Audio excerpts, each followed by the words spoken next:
പാവിത്രത്തിൻ്റെ ഒരു അപ്കമിങ് എപ്പിസോഡിലേക്ക് എല്ലാവർക്കും സ്വാഗതം. രണ്ട് സ്കൂൾ കുട്ടികൾ മാഷിനെ ചോദിച്ചുകൊണ്ട് വീട്ടിലേക്ക് കയറി വരുന്നുണ്ട്. അമ്മേ, മാഷ് എവിടെ? ഞങ്ങൾക്ക് കുറച്ച് ഡൗട്ട്സ് ഉണ്ട്, അതൊക്കെ ഒന്ന് ക്ലിയർ ചെയ്യാൻ വേണ്ടിയിട്ടാണ്. മാഷിനെ ഒന്ന് വിളിക്കാവോ? ഇത് കേൾക്കുന്ന കമലാമ്മ പറയുന്നുണ്ട്, അയ്യോ കുട്ടികളെ, മാഷ് ഇവിടെ ഇല്ലല്ലോ. നിങ്ങൾ എപ്പോൾ വരുമ്പോഴും മാഷ് ഇവിടെ ഉണ്ടാവില്ല. എന്താ ചെയ്യുക? ഇനി നിങ്ങൾ കുറച്ച് കഴിഞ്ഞിട്ട് വരൂ. മാഷ് എങ്ങോട്ടോ പോയതാണ്, ഇപ്പോൾ വരും. അയ്യോ അമ്മേ, ഞങ്ങൾക്ക് എക്സാം ഉണ്ട്. അപ്പോഴേക്കും പെട്ടെന്ന് ഇത് ക്ലിയർ ചെയ്തിട്ടുണ്ടെന്നുണ്ടെങ്കിൽ പോവാലൊന്ന് വെച്ചിട്ടായിരുന്നു. അയ്യോ ഇനിയിപ്പോൾ എന്താ ചെയ്യാന്ന് ശ്രീജയും ചോദിക്കുന്നുണ്ട്. ഇത് കേൾക്കുന്ന നമ്മുടെ വേദ ചോദിക്കുന്നുണ്ട് ശ്രീജയോട്, അതെ എന്ത് പറ്റി ചേച്ചി, എന്തിനാ കുട്ടികൾ വന്നിരിക്കുന്നത്? അതെ വേദേ, മുൻപ് നമ്മുടെ അച്ഛനുണ്ടല്ലോ ട്യൂഷൻ എടുത്തിരുന്നു കുട്ടികൾക്ക്. ഈ കുട്ടികളും ട്യൂഷന് വന്നിട്ടുണ്ടായിരുന്ന കുട്ടികൾ തന്നെയാണ്. പിന്നീട് പെട്ടെന്ന് നമ്മുടെ അച്ഛൻ അത് നിർത്തി. ഇപ്പോൾ കുട്ടികൾ ഡൗട്ട്സ് ക്ലിയർ ചെയ്യാൻ വേണ്ടി മാത്രമേ ഇങ്ങോട്ട് വരാറുള്ളൂ. ഇനിയിപ്പോൾ ഇവിടെ അച്ഛനും ഇല്ലല്ലോ, അതാണ് എന്ന് പറയുന്നുണ്ട്. ഏത് പെട്ടെന്ന് തന്നെ അവിടെ എഴുന്നേറ്റ് കൊണ്ട് കുട്ടികളോട് ചോദിക്കുന്നുണ്ട്, മോളെ ഏത് ഡൗട്ട്സാണ് നിങ്ങൾക്ക് ക്ലിയർ ചെയ്യാനുള്ളത്? അത് മാത്സാണ് ചേച്ചി, ഞങ്ങൾക്ക് മാത്സ് എക്സാം ഉണ്ട്. പക്ഷേ കുറച്ച് ഡൗട്ട്സുകളൊക്കെ ക്ലിയർ ചെയ്യാൻ വേണ്ടിയിട്ടാണ്. ശരി, ഞാനൊന്ന് നോക്കട്ടെ, ബുക്സൊക്കെ തരൂ എന്ന് പറഞ്ഞുകൊണ്ട് ബുക്സ് എല്ലാം മറിച്ച് നോക്കണമെന്നുണ്ട് വേദ. പക്ഷേ വേദയ്ക്കൊന്നും തന്നെ മനസ്സിലാവുന്നില്ല. കുട്ടികളോട് പറയുന്നുണ്ട്, അതെ ഞാൻ ഒരുപാട് കാലമായി ഇതിൽ നിന്നൊക്കെ വിട്ടു നിന്നതല്ലേ, എനിക്കൊന്നും മനസ്സിലാവുന്നില്ല. ഇത് കേൾക്കുന്ന നമ്മുടെ നന്ദിനി പൊട്ടിച്ചിരിക്കുകയാണ്. ഓ, അല്ലെങ്കിൽ നീ അങ്ങ് പറഞ്ഞു കൊടുത്ത് മറിച്ചേനെ. ഞാനും വിചാരിച്ചു നിനക്ക് ഇത്രയ്ക്കൊക്കെ വിദ്യാഭ്യാസം ഉണ്ടോയെന്ന്. എന്ത് പറ്റി വേദയെന്നും പറഞ്ഞുകൊണ്ട് കളിയാക്കുകയാണ്. അപ്പോഴേക്കും നമ്മുടെ വിക്രം അങ്ങോട്ടേക്ക് വരുന്നുണ്ട്. എന്താ മോളെ എന്ന് ചോദിക്കുകയാണ്. അല്ല ചേട്ടാ, ഡൗട്ട്സ് ക്ലിയർ ചെയ്യാൻ വേണ്ടിയിട്ടാണ്. അത് ഏതാണെന്ന് ഇപ്പം വിക്രം ചോദിക്കുകയാണ്. മാത്സ് ആണെന്നും പറഞ്ഞുകൊണ്ട് ബുക്സ് എടുത്തുകൊണ്ട് നമ്മുടെ വിക്രമിൻ്റെ നേരെ നീട്ടുന്നുണ്ട്. ആ ശരി, ഞാനൊന്ന് നോക്കട്ടെ, മക്കൾ വാ എന്നും പറഞ്ഞുകൊണ്ട് സെറ്റിയിലിരിക്കുന്നുണ്ട്. അപ്പോഴേക്കും വിക്രം വിളിച്ച് പറയുന്നുണ്ട്, ശ്രീജേച്ചി കുട്ടികൾക്ക് കുറച്ച് ചായ വെച്ചോളൂ എന്ന് പറയാണ്. അങ്ങനെ വിക്രം ബുക്സ് എല്ലാം മറിച്ച് നോക്കി കുട്ടികൾക്ക് ഡൗട്ട്സ് എല്ലാം ക്ലിയർ ചെയ്ത് കൊടുക്കുകയാണ്. ഇങ്ങനെ ഓരോ ഡൗട്ട്സ് ഇങ്ങനെ പറഞ്ഞു കൊടുക്കുന്നത് കേട്ട് നമ്മുടെ വേദ ഇങ്ങനെ അന്തം വിട്ട് വിക്രമിനെ തന്നെ ഇങ്ങനെ പുഞ്ചിരിച്ചുകൊണ്ട് നോക്കി നിൽക്കുകയാണ്. ഇത്രയും വർഷങ്ങൾ കഴിഞ്ഞിട്ടും വിക്രമിന് ഇത്രയും നന്നായിട്ട് കുട്ടികൾക്ക് പറഞ്ഞു കൊടുക്കാൻ കഴിയുന്നുണ്ടല്ലോ എന്നിങ്ങനെ ചിന്തിച്ച് നിൽക്കുകയാണ് വേദ. നമ്മുടെ നന്ദിനിയും വിക്രമിൻ്റെ ഈ പെർഫോമൻസ് കണ്ട് അന്തം വിട്ട് നിൽക്കുകയാണ്. നമ്മുടെ ശ്രീജയ്ക്കും അമ്മയ്ക്കൊക്കെ നല്ല സന്തോഷമാണ്. ഒരുപാട് കാലത്തിന് ശേഷമാണ് അവരിങ്ങനൊരു സീന് കാണുന്നത്.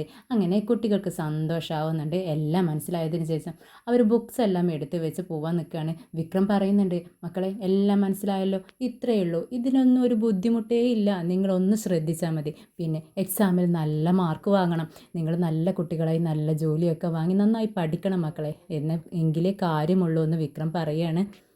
ശരി ചേട്ടാ, ഞങ്ങൾക്ക് നന്നായി മനസ്സിലായി എന്നും പറഞ്ഞുകൊണ്ട് അവരവിടെ നിന്ന് എല്ലാവരോടും ബൈ പറഞ്ഞു പോവുകയാണ്.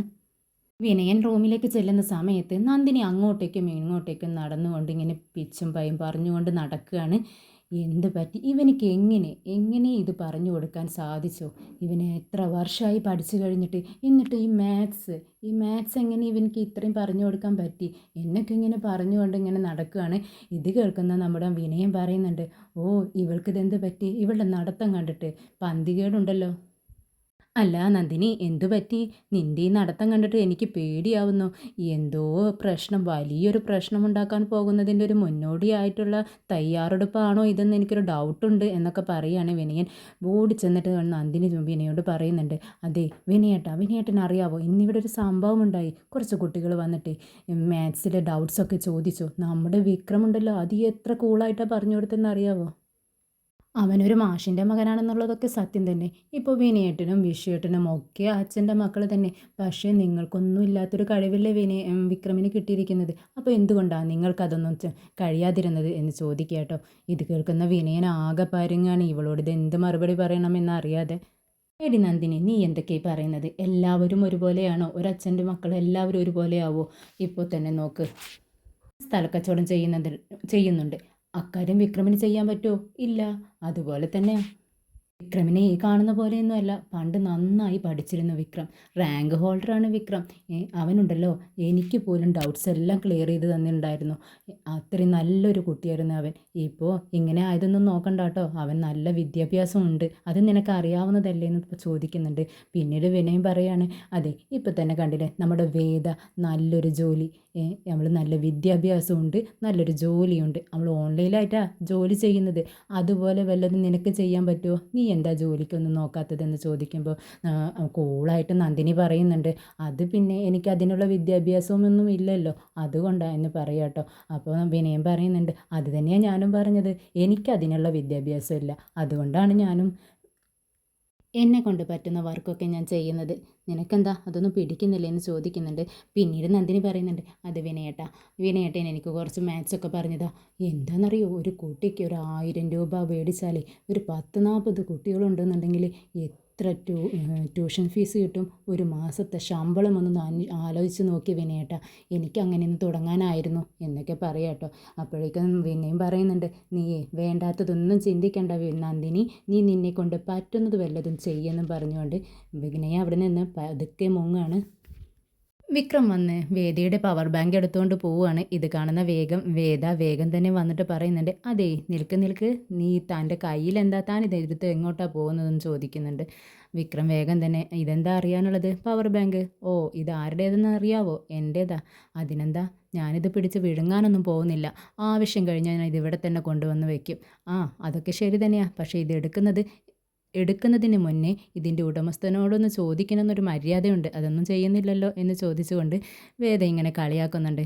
ഓ ശരിയെന്നും പറഞ്ഞുകൊണ്ട് വിക്രം പോകുന്ന നേരത്ത് വേദ ചോദിക്കുന്നുണ്ട്, അതെ വിക്രം, നീ എത്ര നന്നായിട്ട് ആ കുട്ടികൾക്ക് ക്ലാസ് എടുത്ത് കൊടുത്തത്, അതും മാത്സ്. നിനക്ക് ഇത്രയൊക്കെ അറിവുണ്ടല്ലോ, പിന്നെ എന്താ നീ ഇങ്ങനെ ആയിപ്പോയത്? അത് ഞാൻ നിന്നോട് പറഞ്ഞിട്ടുണ്ട്, ആവശ്യമില്ലാത്ത കാര്യങ്ങളിലൊന്നും തലയിടരുതെന്ന്. നീ പൊടി എന്ന് പറഞ്ഞുകൊണ്ട് വിക്രം അവിടെ നിന്നും പോവുകയാണ്. എന്നാൽ വേദ കുട്ടികൾക്ക് ട്യൂഷൻ എടുത്ത് കൊടുത്ത കാര്യം പറയുന്നത് കേട്ട് നമ്മുടെ മാഷ് അങ്ങോട്ടേക്ക് വരുന്നുണ്ട്. ആ മാഷ് വേദയോട് ചോദിക്കുന്നുണ്ട്, നീ എന്താ പറഞ്ഞത്? കുട്ടികൾക്ക് അവൻ ട്യൂഷൻ എടുത്തു വന്നോ? ആ അതെ അച്ഛാ. മാഷിനെ ചോദിച്ചുകൊണ്ടാണ് കുട്ടികൾ വന്നത്, മാഷില്ലാത്തത് കൊണ്ട് വിക്രമ ക്ലാസ് എടുത്ത് കൊടുത്തത്. എത്ര നന്നായിട്ടാണെന്നോ ആ കുട്ടികളെ അവൻ പറഞ്ഞ് മനസ്സിലാക്കിയത്. മാഷ് വേണമായിരുന്നു അത് കാണാനെന്ന് പറയുകയാണ്. എന്താ മാഷേ ഇത്രയൊക്കെ വിദ്യാഭ്യാസമുണ്ടായിട്ടും വിക്രം ഇങ്ങനെയായി പോയത്? ഇത് കേൾക്കുന്ന മാഷ് പറയുന്നുണ്ട്, നിനക്കറിയാവോ, അവന് യൂണിവേഴ്സിറ്റി റാങ്ക് ഹോൾഡറായിരുന്നു, അവൻ നന്നായി പഠിക്കുമായിരുന്നു. അവിടെ നിന്നും ഇറങ്ങുന്ന സമയത്താണ് അവൻ ജയിലിലേക്ക് പോയത്. ഞാൻ വിചാരിച്ചു അത് എന്തെങ്കിലും ഒരു പ്രശ്നം കൊണ്ട് അങ്ങനെ ആയിപ്പോയതായിരിക്കാം എന്നും പറഞ്ഞുകൊണ്ട് അവൻ ജയിലിൽ നിന്ന് ഇറങ്ങിയപ്പോൾ ഞാൻ ഒരുപാട് സന്തോഷിച്ചു. പക്ഷേ അവൻ നേരെ പോയത് ആ ശ്രീനിവാസൻ്റെ അടുത്തേക്കാണ്. പിന്നെ ഞാൻ ശ്രീനിവാസിൻ്റെ പിറകെ ഒരുപാട് തവണ നടന്നിട്ടുണ്ട്, എൻ്റെ മകനെ എനിക്ക് തിരിച്ചു തരണമെന്ന് പറഞ്ഞുകൊണ്ട്. ഞാൻ അവൻ്റെ കാല് പിടിച്ചിട്ടുണ്ട് പലവട്ടം, പക്ഷേ അപ്പോഴൊക്കെ അവൻ എന്നെ ആട്ടിത്തെറിപ്പിച്ചിട്ടേ ഉള്ളൂ. എൻ്റെ തലവിധി, അല്ലാതെന്ത് പറയാനാണെന്ന് മാഷ് പറയുന്ന സമയത്ത് വേദ ചോദിക്കുന്നുണ്ട്, മാഷേ അങ്ങനെ പറഞ്ഞിരിക്കാൻ പറ്റുമോ? വിക്രം ഇങ്ങനെ ഇപ്പോൾ ആയതിൽ മാഷിനും ചെറിയൊരു പങ്കില്ലേ? മാഷിന് അവനെ പറഞ്ഞ് തിരുത്താമായിരുന്നു. പക്ഷേ അതിന് പകരം മാഷ് എന്താ ചെയ്തത്? അവൻ എന്ത് ചെയ്താലും അതിലൊരു കുറ്റം കണ്ടുപിടിക്കുക ചെയ്യുന്നത്. എന്നിട്ട് അവനെ വിമർശിക്കുകയും ചെയ്യും. അങ്ങനെ ചെയ്യുന്ന സമയത്ത് മാഷിനോട് അവന് സ്നേഹമല്ല ഉണ്ടാകുന്നത്, കൂടുതൽ മാഷിനെ എതിർക്കാനുള്ള ശക്തിയാണ് അവർ നേടുന്നത്. പിന്നെ അമ്മയാണെങ്കിൽ അവനെ ഓവറായി സ്നേഹിക്കുന്നു, അച്ഛനാണെങ്കിലോ ഒരുപാട് ഓവറായി അവനെ വെറുക്കുകയും ചെയ്യുന്നു.